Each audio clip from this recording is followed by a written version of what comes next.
Prezident İlham Əliyevin liderliyi ilə Azərbaycanın dünyada etibarlı tərəfdaş kimi tanınması, ölkəmizdəki siyasi sabitlik, iqtisadi inkişaf, investisiya imkanları, əlverişli coğrafi mövqe, nəqliyyat logistika potensialı Azərbaycanı Çin üçün olduqca cəlbedici ölkə edir. Bu mənada Çin lideri Xi Jinpingin Çin-Azərbaycan münasibətlərinin inkişafına böyük əhəmiyyət verməsi, dostluq və əməkdaşlıq münasibətlərinin uzunmüddətli inkişafı üçün Prezident İlham Əliyevlə birlikdə çalışmağa hazır olduğunu dəfələrlə bəyan etməsi Pekinin Cənubi Qafqazın lider ölkəsi olan Azərbaycana marağını nümayiş etdirir. Prezident İlham Əliyevin Çin Xalq Respublikasına səfəri və bu çərçivədə iki ölkə arasında müxtəlif sahələri əhatə edən sənədlərin imzalanması ikitərəfli münasibətlərdə tarixi dönüş nöqtəsidir. Ötən il Astanada Azərbaycan və Çin liderlərinin qəbul etdiyi strateji tərəfdaşlıq haqqında bəyannamənin qəbulundan sonra bu dəfə liderlərin hərtərəfli strateji tərəfdaşlıq əlaqələrinin qurulması haqqında birgə bəyanatı imzalaması Azərbaycanla Çin arasında münasibətləri yeni mərhələyə qaldırdı. Sənəddə tərəflər növbəti dəfə hər iki ölkənin təməl maraqlarının, suverenliyinin, təhlükəsizliyinin və ərazi bütövlüyünün qorunmasında bir-birinə qətiyyətli dəstək ifadə ediblər. Qeyd edək ki, Azərbaycan tərəfi dünyada yalnız vahid bir Çinin mövcudluğunu, Tayvanın Çin ərazisinin ayrılmaz tərkib hissəsi olduğunu, Çin isə Azərbaycan tərəfinin təklif etdiyi sülh gündəliyini qətiyyətlə dəstəkləyir və qarşıdurmaya yönəlmiş geosiyasi oyunları qeyri-məhsuldar hesab edir.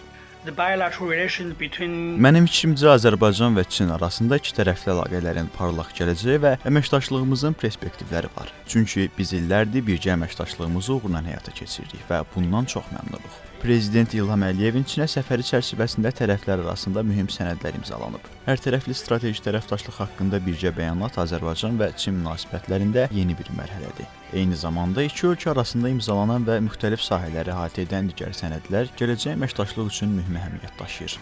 Çinin Azərbaycana və onun liderinə belə diqqəti, önəmi Azərbaycanın gücü, Azərbaycan liderinin gücü ilə bağlıdır. Çünki Çin hal-hazırda Avrasiya regionunda, ümumiyyətlə dünyada elə bir tərəfdaşlarla partnyorluq edir, əməkdaşlıq edir ki, həmin o ölkələr söz sahibidirlər öz regionlarında. Və nəyə görə Azərbaycanla əməkdaşlıq və nəyə görə Azərbaycanla strateji münasibətlər? Çünki Çin Cənubi Qafqaz bölgəsində əsas açar ölkə kimi Azərbaycanı və onun liderini görür. Çinin bugün keçmiş İpək yolu üzərində yenidən yaratdığı, yenidən işıq verdiyi, nəfəs verdiyi bir kəmər, bir yol tranzit kommunikasiya xətti Azərbaycanın iştirakı olmadan mümkün deyildir.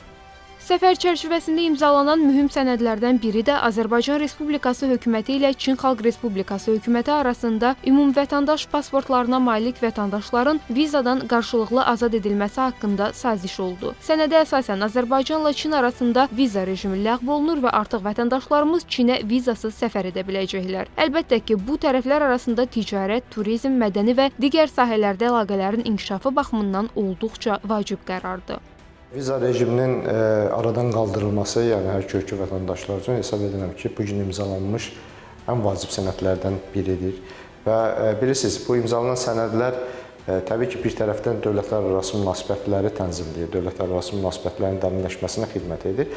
Viza rejiminin aradan qaldırılması isə həm də o deməkdir ki, dövlətlər arası münasibətlərlə yanaşı, yəni dövlətlərin yaxınlaşması ilə paralel olaraq hər iki ölkənin xalqı, hər iki ölkənin cəmiyyəti, hər iki ölkənin vətəndaşları, insanları arasında əlaqələr artacaq, əlaqələr intensivləşəcək. Eyni zamanda geniş tərkibli görüşdə Asiyada qarşılıqlı fəaliyyət və etimad tədbirləri müşavirəsində Şanxay Əməkdaşlıq Təşkilatında əməkdaşlıq perspektivlərinin olduğu vurğulanıb. Ümumilikdə Pekində iki ölkə lideri arasındakı görüş səmimi və dostluq mühitində aparılıb. Azərbaycan və Çin liderləri tərəfindən diplomatik əlaqələrin inkişafı yüksək qiymətləndirilib. Təsadüfi deyil ki, Xi Jinping Prezident İlham Əliyevi özünün və Çin xalqının böyük dostu adlandırır.